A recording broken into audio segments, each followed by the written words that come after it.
प्रभु जीशु बहुमूल्य नाम आपण मानक समस्त को मु स्वागत जनाए प्रेम नमस्कार जनाए आउ एक विषय नहीं ईश्वर वाक्य माने आलोचना करने ए सुंदर समय प्रभु देइछंती।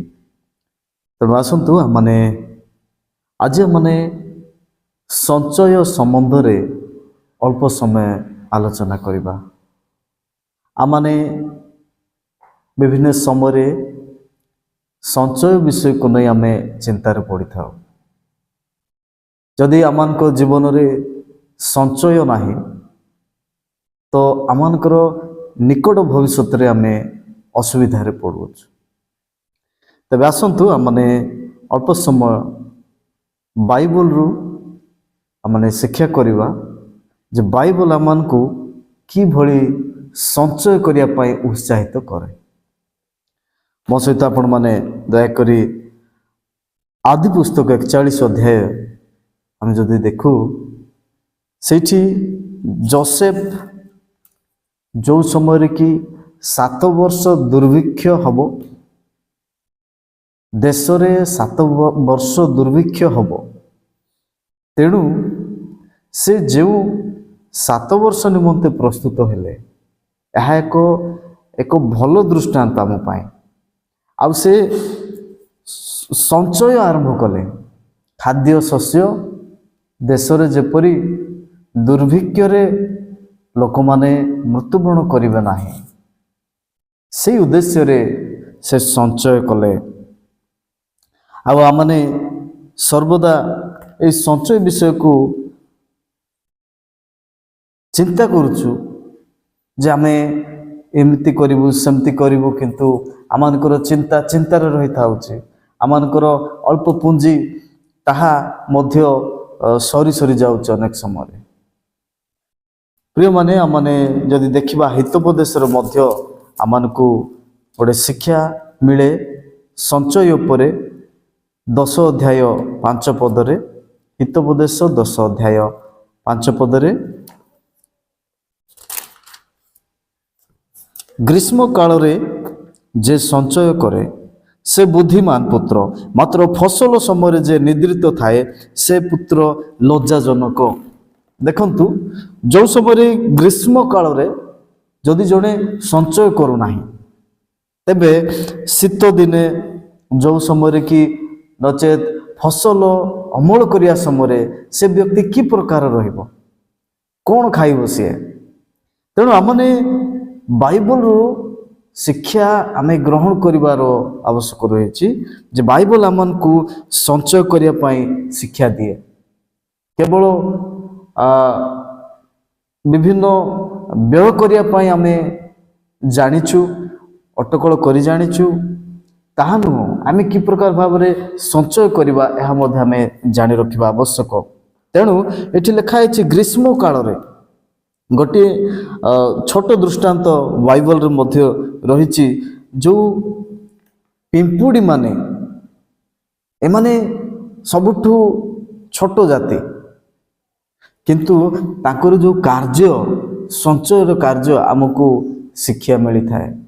से माने ग्रीष्म काल रे संचय करते आपनर खाद्य प्रस्तुत करते स्टोर करते एवं से माने शीत समय कुआड़े जाते नहीं आराम रे खाते यह मन को शिक्षा दिए। माने जदि देखुचु आउ गोटे पद हितोपदेश 30 अध्याय तार 25 पदरे लिखा जाए पिंपुड़ी गण दुर्बल जाति तथापि ग्रीष्म काल रे आहार संचय करते। प्रभुଙ୍କର महानामर गौरव हो आमने पिंपुड़ी ठारू मध्य शिक्षा करिवार अछि। पिंपुड़ी ठारू आमे शिक्षा करिवार अछि। प्रिय भाई भौणी माने पिंपुड़ी माने सबुठारू दुर्बल जाति किंतु से माने ग्रीष्म काल रे आहार संचय करि जानिचे। आमे एई शिक्षा एई भावना एई चिंताधारा बेले बेले आमे करि न थाउ जोथि पई भोक उपास मान को रहिबा को मध्य पड़ी थाए। आमे आगतुरा प्रस्तुत हो ना हो आमे नेक मोमेंट रे प्रस्तुत हेई थाउ बेले बेले आमे दूरदृष्टि आमर नाही आमे जो समय अभाव है से समय आमे खोजी बुली था। तेणु बाइबल ए प्रकार आम को पिंपुड़ी ठारू मध्य शिक्षा करने को आम को शिक्षा दिए आउ आमे शिक्षा करने नितांत आवश्यक एवं संचय करिवार आग्रह आम भितर आसवा दरकार। आउ गोटे पद आम पाठ करवा गीत संहिता 119 पर्व 11 पद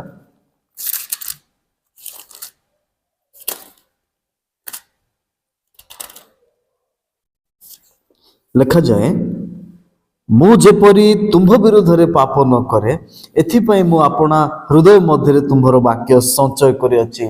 जो समय माने खाद्य व्यवस्था घर इत्यादि बाह्यक विषय में आम चिंता करुचु संचय पाई, किंतु सेम ईश्वरंकर वाक्य मध्य आमान को हृदय रे आमे संचय करबा आवश्यक, जेपरि माने पापरे न पड़िबा, पाप प्रति आमाने मृत हेबाकू हबो। तेणु आमान को अंतर रे आमान को हृदय रे वाक्य संचय रहिबा आवश्यक। आमे वाक्य को संचय करबा आवश्यक प्रिय भाई भौणी माने, कारण जदि आमान को जीवन रे वाक्य नाही ताहले आमाने पाप रे पड़ी थाउ। जदि आमान को जीवन रे वाक्य आमे संचय करि नाहु ताहले कि प्रकार भाव रे आमानकर शत्रु शैतान को आमे प्रतिरोध करि परिबा। तेणु वाक्य संचय मध्य आमानकु नितांत आवश्यक। प्रभुंकर महानामर गौरव हेउ।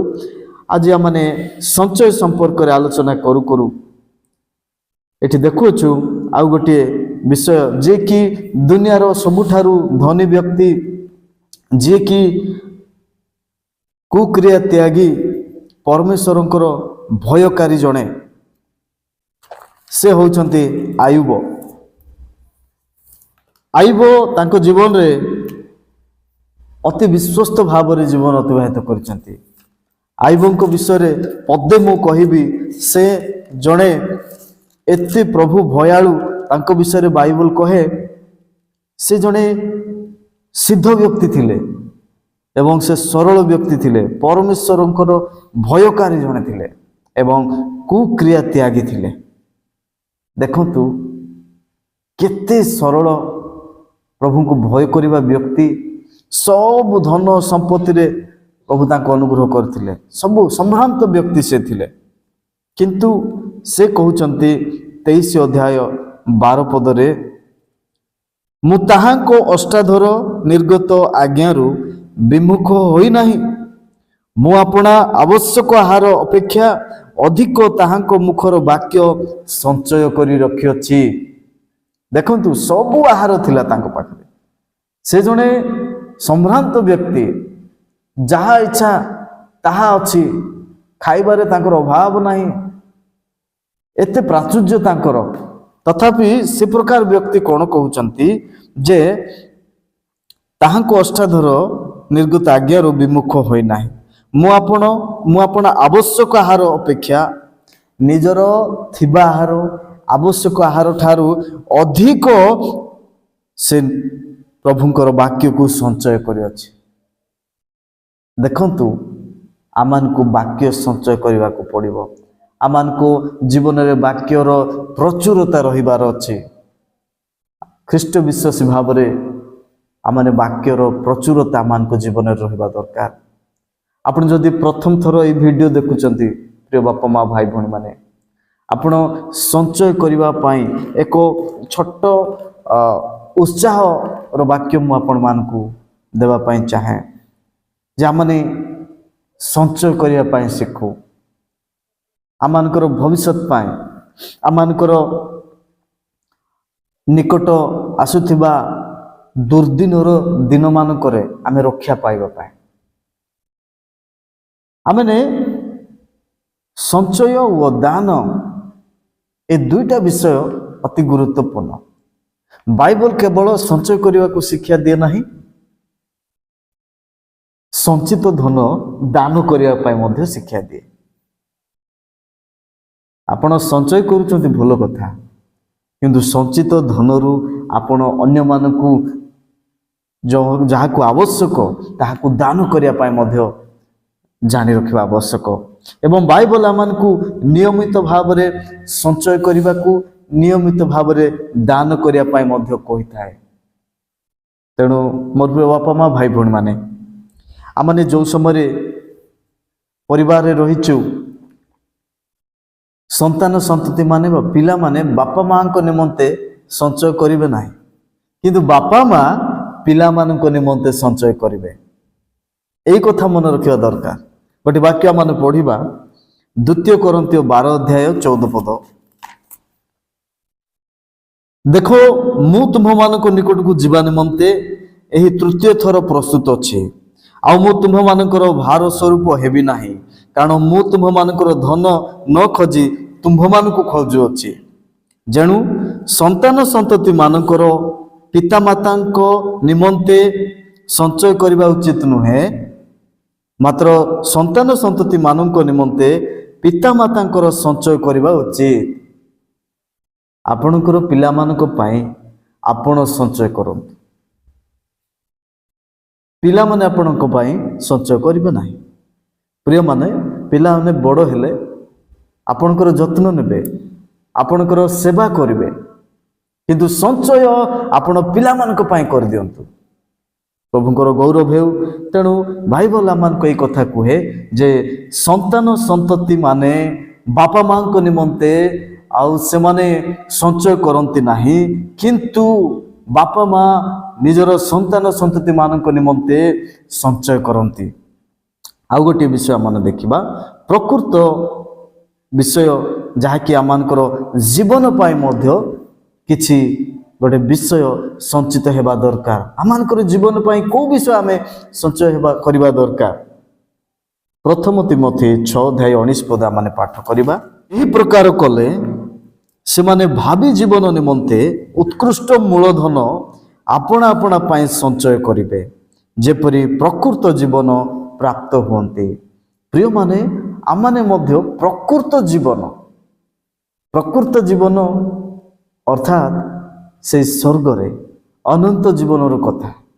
तेणु से जीवन निमंते मध्य स्वर्ग रे अनंत जीवन निमंते मध्य आमे पृथ्वी रे से स्वर्गीय मूलधन को एठी संचय करबा आवश्यक। प्रकृत जीवन निमंते आमे पृथ्वी रे मूलधन संचय करबा आवश्यक। ताहाला वाक्य, ताहाला मानकर ओ वाक्य अनुमोदित जीवन।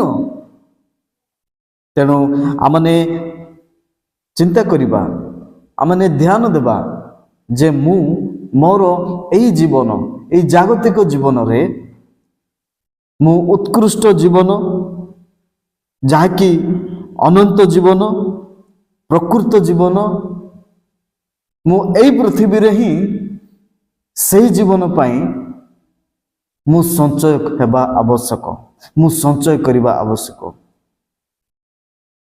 आपण माने ए वाक्य बुझिया पाई चेष्टा करंतु। एवं आम आउ गोटे विषय पाठ करिबा। पृथ्वी रे स्वर्गर अक्षय धन संचय करू आमाने से अनंत जीवन निमंते पृथ्वी रे आमाने सही धन आम संचय करिया दरकार। गोटे वाक्य आम पढ़ा लोकलिखित सुसमाचार 12 अध्याय तार 33। तुम्भ मानकर जहा अछि ताहा विक्रय करी दान कर, जहा क्षय पाए नाही, एपरी थली आपणा आपणा निमंते प्रस्तुत कर, जोठारे चोर निकट को आसे नाही किंबा कीट नष्ट करे नाही, एपरी स्वर्ग रे अक्षय धन संचय कर। देखंतु बाइबल आमान को संचय करिया पाई शिक्षा दिए।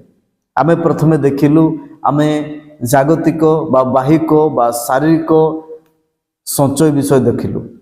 आमान को जहाँ निश्चित भाव में आवश्यक आम शरीर पाई, आम परिवार पाई, आम पिलांक पाई, ता साथे साथे आमाने एई पृथ्वी रे थाउ थाउ एई पृथ्वी रे जीवन अतिबाहित करू करू स्वर्गर सेई अनंत जीवन निमंते आमाने कोन करू ना अक्षय धन संचय करू। प्रिय बापा माँ भाई भौणी माने आपणकर जीवन से अक्षय दिन निमंते निर्भर करे, आपणकर वाक्य अनुमोदित जीवन उपरे निर्भर करे। तेणु मु कहवा चाहे ବାଇବଲ ଆମକୁ ଉତ୍ସାହିତ କରେ ଆମେ ସଞ୍ଚୟ କରିବାଟା ଶିଖୁ। ଆମେ ଅଧିକ ବ୍ୟୟ କରିବାଟା ଗୁରୁତ୍ୱ ନ ଦେଉ, ଆମେ ଅଧିକ ସଞ୍ଚୟ କରିବା ଉପରେ ଆମେ ଗୁରୁତ୍ୱ ଦେଉ। ତେବେ ଆମମାନେ ନିଶ୍ଚିତ ଭାବରେ ଏହି ଜୀବନରେ ଏକ ପ୍ରକୃତ ଜୀବନ ନିମନ୍ତେ ଆମେ ସଞ୍ଚୟକାରୀ ହେଇପାରିବା। ପୃଥିବୀରେ ଥାଇ ଆମମାନେ ଅକ୍ଷୟ ଧନକୁ ସଞ୍ଚୟ କରିପାରିବା। ଆମେ ପୃଥିବୀରେ ଏହି ପ୍ରଭୁଙ୍କର ଅନୁଗ୍ରହରେ ଆମମାନଙ୍କର ପିଲାମାନଙ୍କ ନିମନ୍ତେ ସଞ୍ଚୟ କରିବାକୁ ଜଣେ ସକ୍ଷମ ବ୍ୟକ୍ତି ହେଇପାରିବା। ଆମେ ନିୟମିତ ଭାବରେ ଯଦି ସଞ୍ଚୟ କରୁଛୁ, ନିୟମିତ ଭାବରେ ଯଦି ଆମେ ଦାନ କରୁଛୁ, ନିଶ୍ଚିତ ଭାବରେ ଆମମାନେ ସେହି ଅକ୍ଷୟ ଧନକୁ, ସେହି ମୂଳଧନକୁ ଆମେ ପାଇପାରିବା।